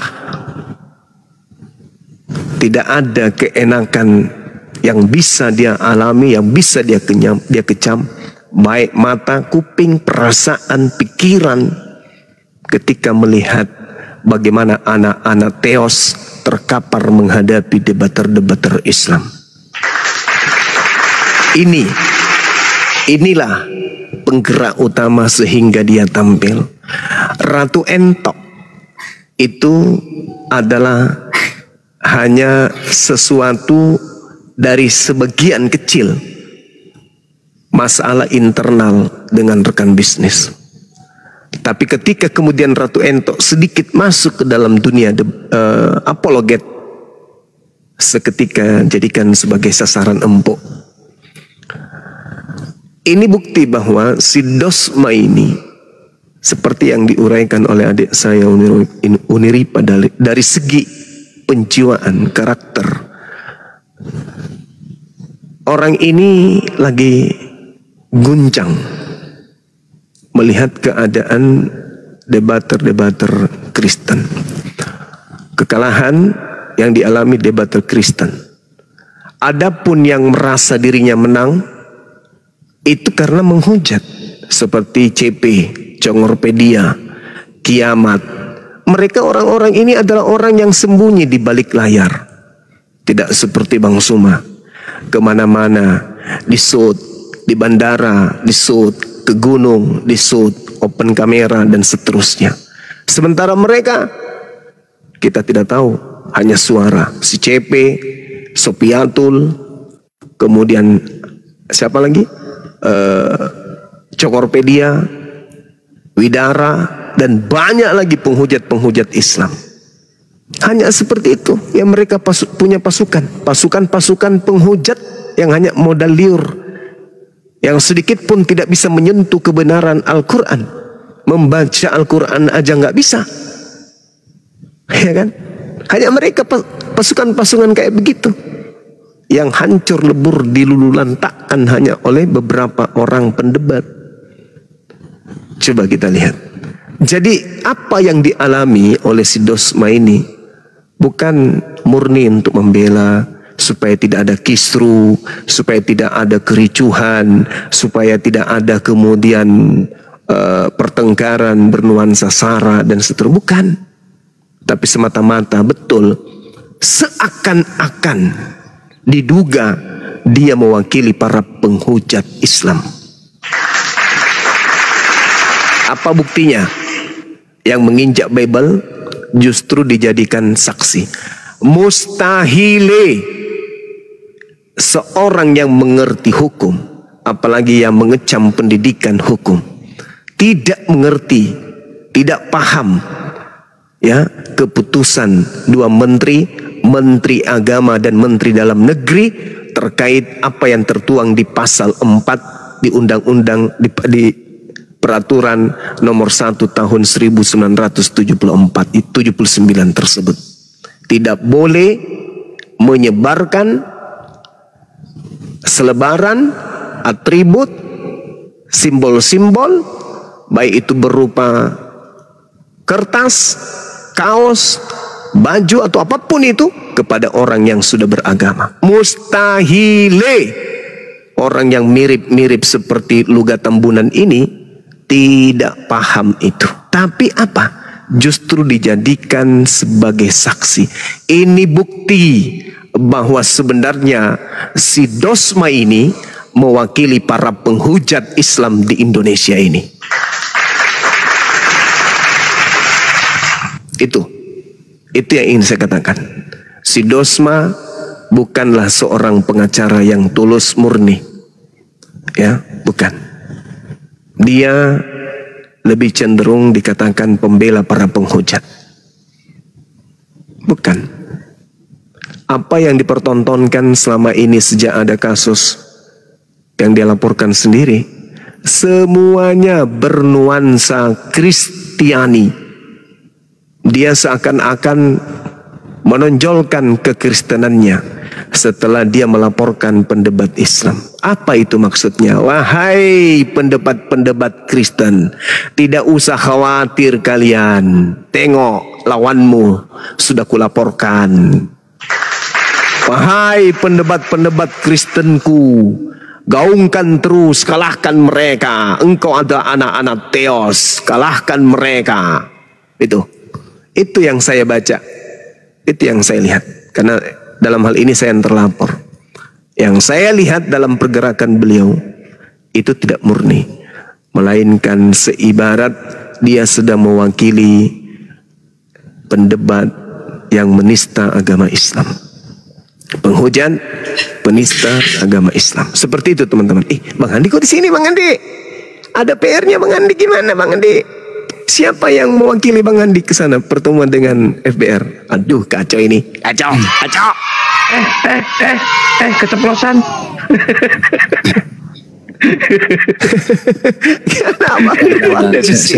Jalan dulu. Jenderal lapangan. Waduh, gimana Bang ini? Ya, silakan teman-teman yang lain.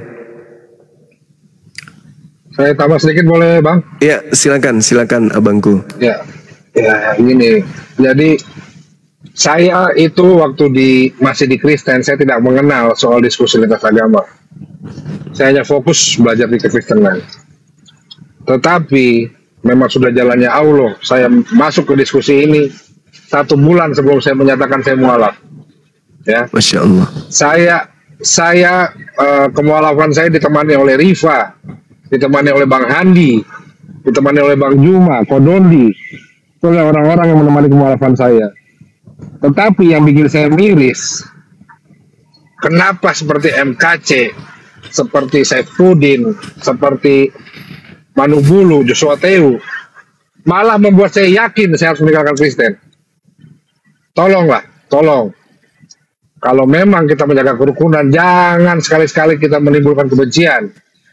Ya.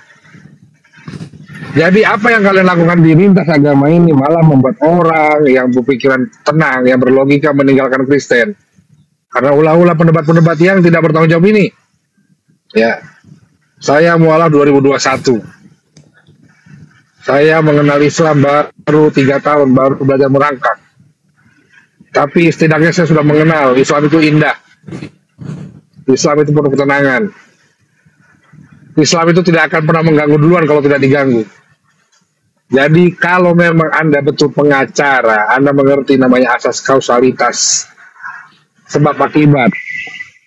Apalagi kami sudah menganggap apa yang kami lakukan ini adalah tindakan overmach, ya, atau tindakan yang terpaksa. Kami tidak akan terpaksa melakukan ini kalau kalian tidak memulainya. Janganlah berdusta kalau kalian tidak memulainya. Ya, kita dulu diajarin kok bagi-bagi pamflet. Kita diajarin kok suruh duduk-duduk di pinggir jalan bagi-bagi brosur, cari pemuridan. Ya. Jadi jangan pernah saling berdusta kalau itu tidak ada, jangan. Di dalam Islam ini sudah banyak yang mualaf. Sudah banyak yang mengerti dan tahu bagaimana kalian memurtadkan orang. Jadi jangan playing victim di sini. Kami tidak akan begini dan kami berjanji. Ya, saya sendiri berjanji, saya akan berhenti berdiskusi, saya akan berhenti berdebat Islam, berdebat agama kalau kalian berhenti tindakan misionaris di Indonesia. Saya berjanji secara pribadi. Apakah setuju yang lain? Kalau kita berhenti, kalau mereka berhenti. Siap. Ya. Berhenti kita. Berhenti. Kalau kalian berhenti misionaris, pemurtadan kami akan berhenti begini. Siap. Tapi saya yang akan mengemandoi semua teman-teman untuk tidak lagi berdebat tentang lintas agama. Allahu Akbar. Allahu Akbar. Allahu Akbar. Jadi tolong janganlah selalu playing victim di sini, ya. Tindakan kami ini karena akibat dari sebab yang kalian timbulkan. Itu aja. Itu Bang Juma. Terima kasih. Siap. Makasih Bang Glenn. Masya Allah.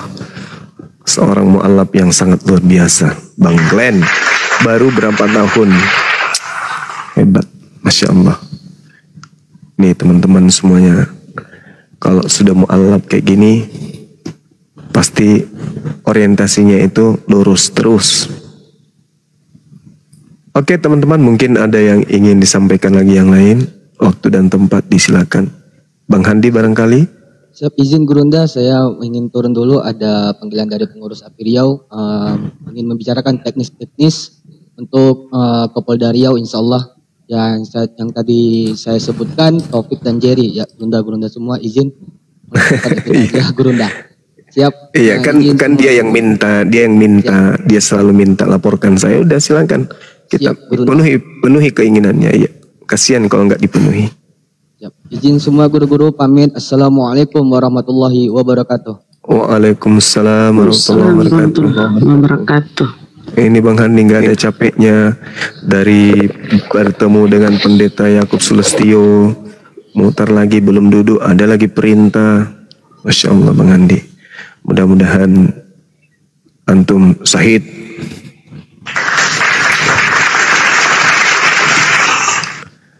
Silakan teman yang lain.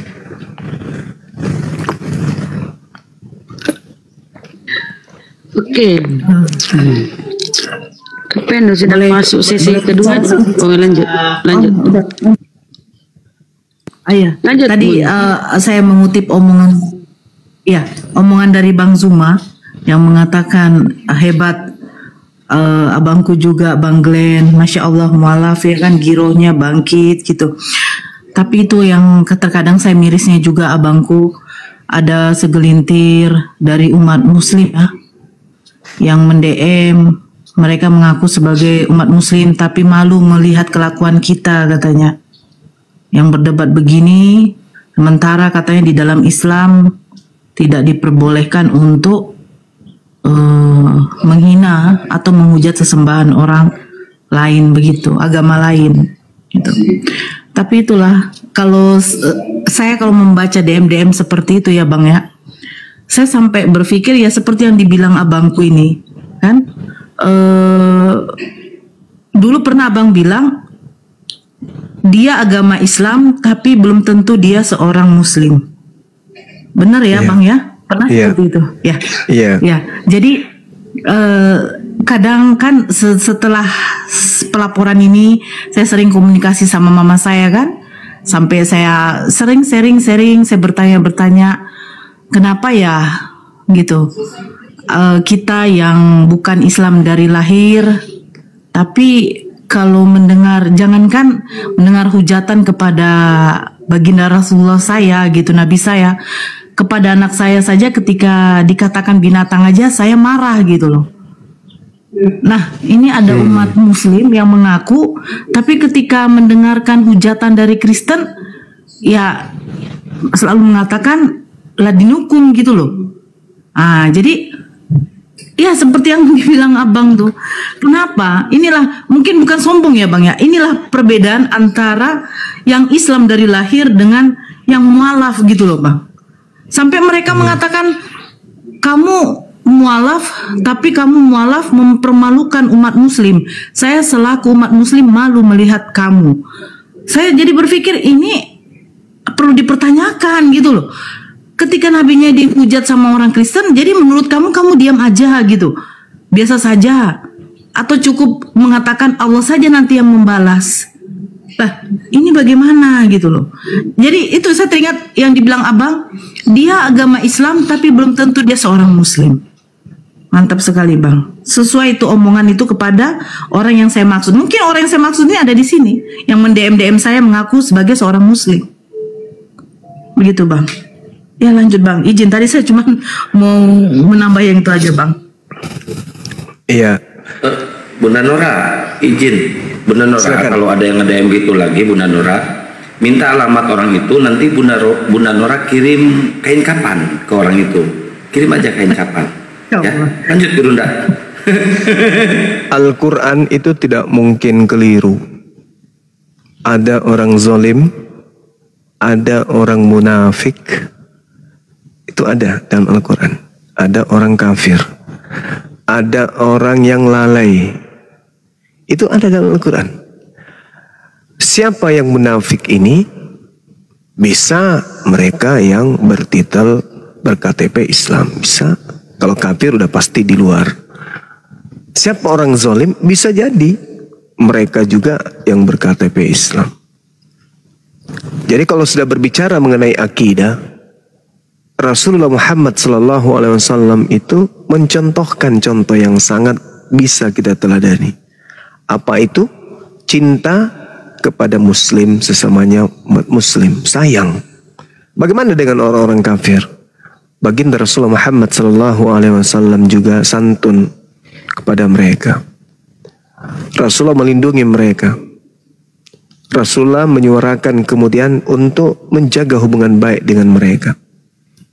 Tapi Rasulullah tidak pernah memberikan contoh untuk memberikan sesuatu perbuatan yang benar-benar ikhlas baik terhadap orang munafik. Itu. Jadi Rasulullah menyayangi orang-orang kafir yang tidak memerangi Islam.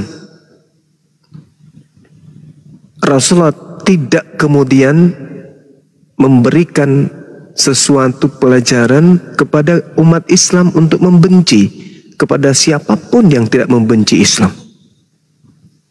Bahkan Rasulullah mengatakan, bukan dari kelompok umatku yang membenci atau memerangi orang-orang kafir yang tidak memerangi Islam. Tetapi sebaliknya, orang yang diam saja ketika Islam itu diserang, ketika Islam itu diperangi, ketika Islam itu dinistakan, Rasulullah juga marah. Jatuh-jatuhnya orang itu munafik. Malah diminta untuk menggunakan kain kafan. Itu dalam tradisi guru-guru kita terdahulu. Oleh karena itulah kemudian ya, kalau ada yang mengaku muslim, bisa jadi dia hanya ngaku-ngaku. Kalaupun dia muslim, ya orang-orang seperti ini bukan ahli ibadah, bukan pemikir, bukan orang yang berislam karena ilmu.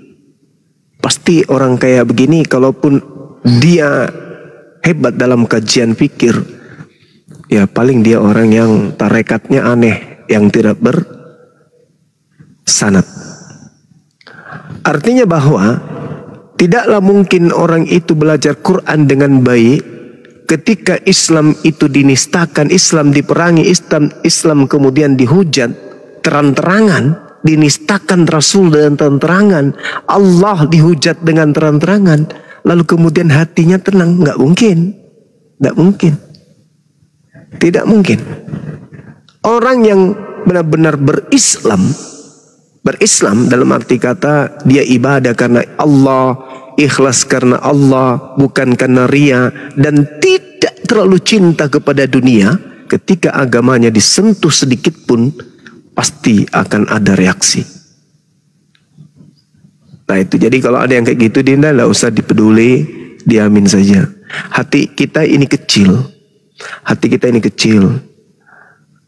Kita jangan pernah mau memasukkan hal-hal dari lisan orang ke dalam hati, apabila hal itu merusak hati. Kalau bisa orang-orang kayak gini diblokir, didiamin. Lain cerita kalau dia beda akidah dengan kita, gitu ya. Jadi saya anak-anak API itu saya pesankan, hatimu jaga hatimu. Jangan pernah menyimpan amarah, jangan pernah menyimpan kesalahan saudaramu sendiri sampai besok. Jangan. Saya alhamdulillah boleh ditanya di kantor saya, di dalam keluarga saya, di rumah tangga saya nggak bisa marah kepada orang-orang di luar non muslim ya, lebih dari 1 jam, semarah apapun saya. Karena saya belajar dari sejak dulu, hati ini kecil, tak ada ruang untuk menyimpan titik noda di dalamnya. Orang yang melakukan ucapan kurang ajar, misalnya dia ngatain kita, yang mengatakan itu mulutnya, cukup didengar aja. Jangan mulutnya yang kotor sampai tembus mengotori juga hati kita. Nggak usah, senyumin aja. Kenapa? Karena orang yang mulutnya kotor bisa jadi pengaruh setan, bisa jadi karena dia ada masalah, bisa jadi karena dia stres, bisa jadi karena dia banyak utang, bisa jadi karena dia ada penyakit sakit yang nggak sembuh, bisa jadi karena banyak masalah, sehingga ketika bertemu esok hari dengan kita tak marah lagi, dan bisa jadi tersenyum, menyapa, minta maaf. Bahkan rugilah kita yang menyimpan ucapan jahatnya kemarin sampai berjam-jam, bahkan sampai dendam sampai besok. Yang rugi kita. Nah, sehingga itu tadi, kok larinya ke ceramah ya. Saya kira begitu, Dinda. Jadi kalau nggak usah peduli dengan orang kayak gitu. Konsentrasi aja, tetap kita amar ma'ruf nahi mungkar. Faqatilu awliya asyaitan innahu sesungguhnya inna kaidah syaitan kana daifa. Ya.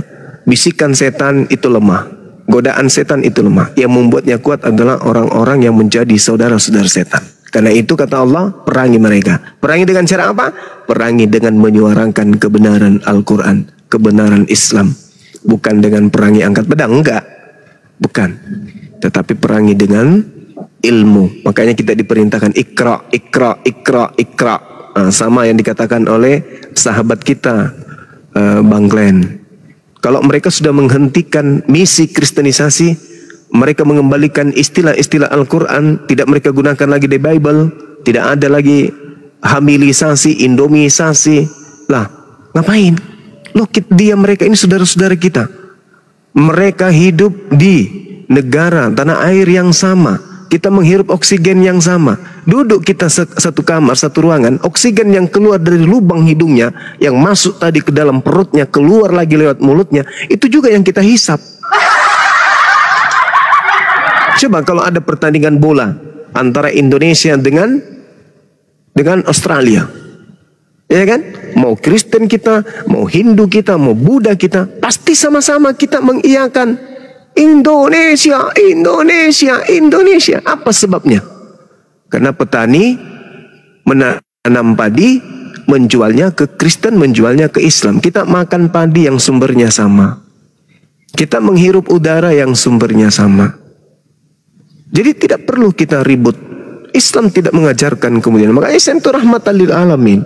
Yang membuat ini karena adanya kemudian orang-orang tertentu, ya, yang memiliki misi kemudian untuk mengkristenkan umat Islam dengan cara-cara yang tidak baik. Kita sadar kok Islam agama syiar, Islam agama tablik. Kita sadar itu, bahwa kita punya agama memang diajarkan untuk kita sampaikan kepada orang lain. Tapi dengan cara-cara hikmat, dengan cara-cara ma'ruf, bukan dengan cara-cara menghujat, menista. Loh, buktinya Bang Suma selama ini selalu marah, ngamuk. Oh, itu tidak. Illal ladzina zalamu minhum, kecuali kepada orang zalim yang sudah disampaikan kemudian, tapi mereka tetap ngotot menghujat Allah, menistakan Rasulullah. Itu kita harus tegas kepada mereka, karena itu bagian daripada hikmah. Bukan hikmah itu bermanis-manis, enggak.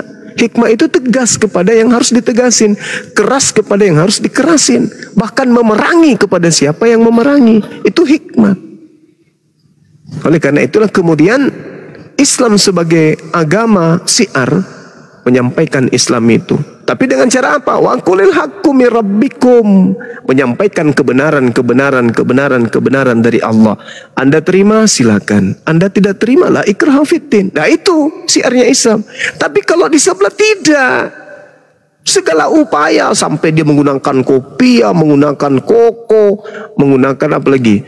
Mukena jilbab, pakai sejadah, Ka'bahnya dibuat terbalik, dipijak, diinjak.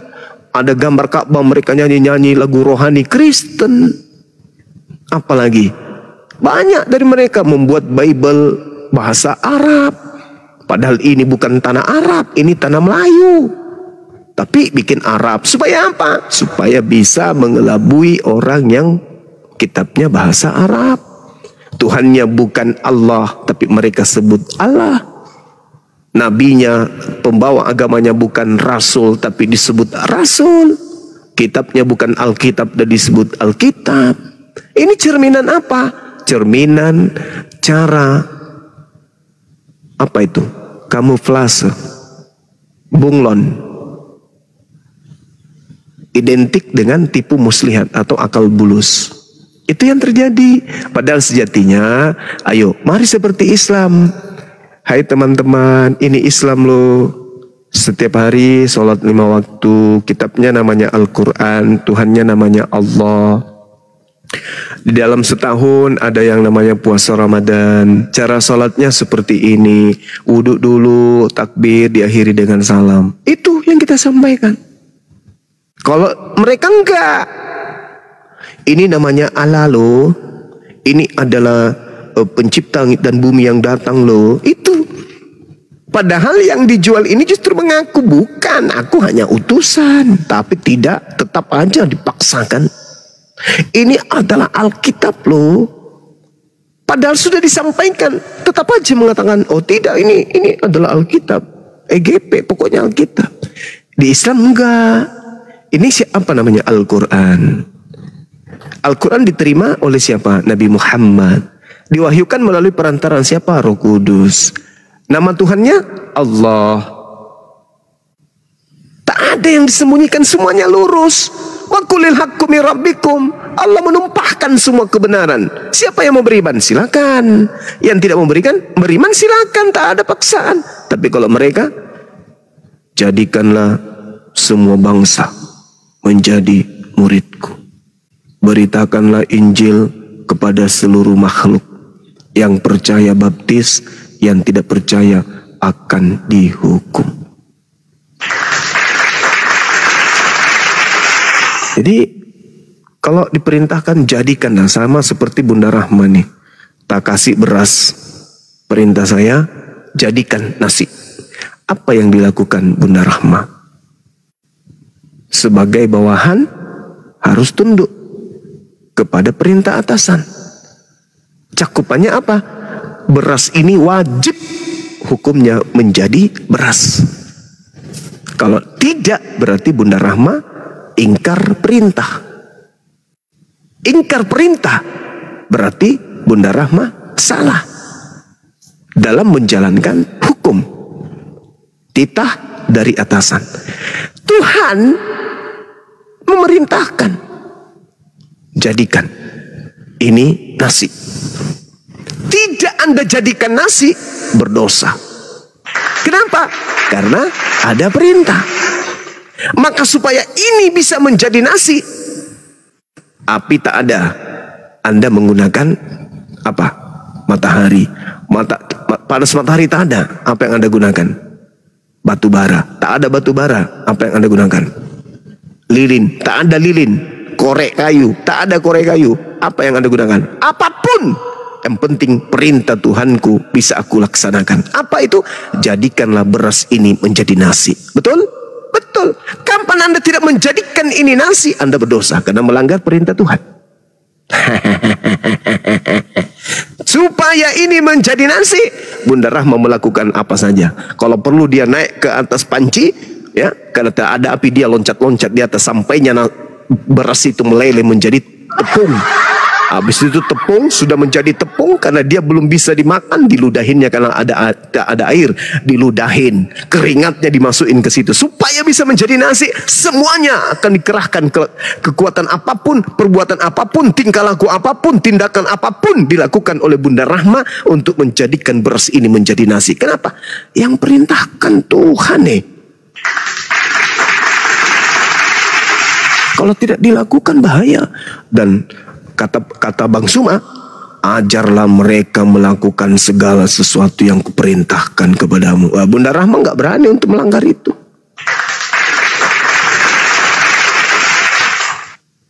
Kalau saya pimpinan, Bunda Rahma bawahan, kuperintahkan, Bunda Rahma, ya paman, jadikan ini lemari. Padahal kayu itu masih berbentuk batang. Apa yang Bunda Rahma lakukan? Harus jadi lemari, gak bisa tidak. Oh, ini perintah. Kapan Bunda Rahma tidak jadikan itu adalah lemari, Bunda Rahma ingkar terhadap perintah atasan. Bisa-bisa dipecat, masuk neraka. Jadi apa yang terjadi? Oh, ini perintah coy. Makanya tadi Bang Glenn, kami duduk-duduk bagi-bagi brosur. Kenapa tidak? Ada perintah, harus dilakukan. Tidak dilakukan bahaya. Karena itu melanggar perintah. Saya kira begitu. Seperti yang ada di dalam kaidah Islam, jagalah dirimu. Perintah jaga diri. Kalau kita tidak lakukan, maka kita berdosa. Samalah mereka itu. Kewajarlah kemudian ketika melakukan cara-cara seperti itu. Cuman ini kan tak ada paksaan. Di Islam pun dikatakan apa? Jagalah dirimu dari api neraka dan juga keluargamu. Lah kalau saya nggak mau, ya sudah, konsekuensinya adalah neraka. Nggak ada paksaan kan? Nggak ada paksaan. Nggak perlu kemudian membunuh anak gara-gara tidak sholat, ditebas lehernya. Gara-gara tidak puasa, anaknya dipecah kepalanya. Jangan juga kayak gitu. Jangan paksakan. Ajarkan aja, sampaikan aja dengan cara-cara yang baik, dengan cara yang lurus. Ini loh nak, kalau nggak sholat, ini loh. Begitu anak tidak sholat, ditebas, hilang kaki sebelah. Besok lagi, matanya dicabut sebelah. Nggak ada yang kayak gitu-gitu. La ikrah fiddin, tak ada paksaan. Ajarin hatinya, kena hatinya. Pasti mereka anak-anak kita akan menjadi anak yang tunduk. Jangan cara-cara tipuan kita ajarin. Seperti itu. Nah, inilah yang terjadi sekarang ini, teman-teman. Jadi pada kesimpulannya, ketika kemudian saudara-saudara kita di luar sana mau mengembalikan kitabnya ke original teksnya, lalu menerjemahkannya dengan baik dan benar, saya rasa diskusi debat di sosmed ini tak ada lagi. Tak ada lagi. Gerakan-gerakan tipu-tipu, masuk ke pesantren, menggunakan atribut Islam, ngaku-ngaku Islam, seperti yang dilakukan oleh pendeta Rusuli Lubis.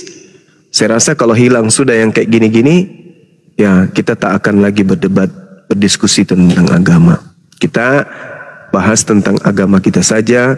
Kalaupun ada diskusi, diadakan secara resmi dan kesepakatan kedua belah pihak. Tidak seperti sekarang.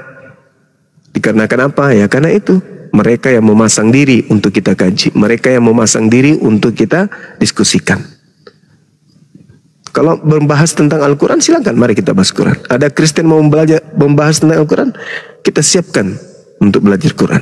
Bertanya sepuas-puasnya tentang Al-Quran, silakan. Tapi jangan menghina, jangan menista, jangan merendahkan. Yang kita lakukan selama ini adalah ketika mereka datang di tengah-tengah kita, Yesus itu adalah Tuhan. Oh, itu di mana? Tertulis. Misalnya dalam Roma 10 nomor 9 atau Roma 14 nomor 9. Oh gitu ya. Tapi bagaimana dengan dalil lain yang mengatakan Yesus bukan Tuhan? Di mana dalilnya? 2 Yohanes 1 nomor 7.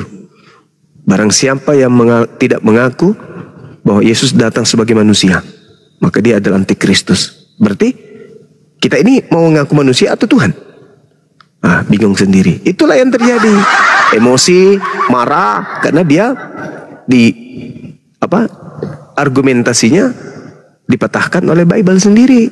Nah, itulah makanya terjadi debat kocar-kancir sana sini, sehingga ya Dasma merasa, waduh, kasihan ini pendebat-pendebatku. Saya harus menolong mereka dengan cara memenjarakan semua para lawan-lawan diskusinya. Meskipun dia hanya mengawal pergerakan misionaris agar tidak memurtadkan, seperti Lina Wijaya datang bagi-bagi kaos, tapi saya bisa memutarbalikkan fakta. Dia membakar kaos, maka dialah yang kemudian yang harus dipenjarakan. Parah kali. Saya kira begitu teman-teman sekalian. Terima kasih banyak atas kebersamaannya. Kalau tidak ada lagi yang ingin diperbincangkan, mungkin kita cari materi baru untuk kita perbincangkan. Silakan Bunda Rahma, Dinda Nora, Bang Glenn, Kiang Santan, Bang Handi.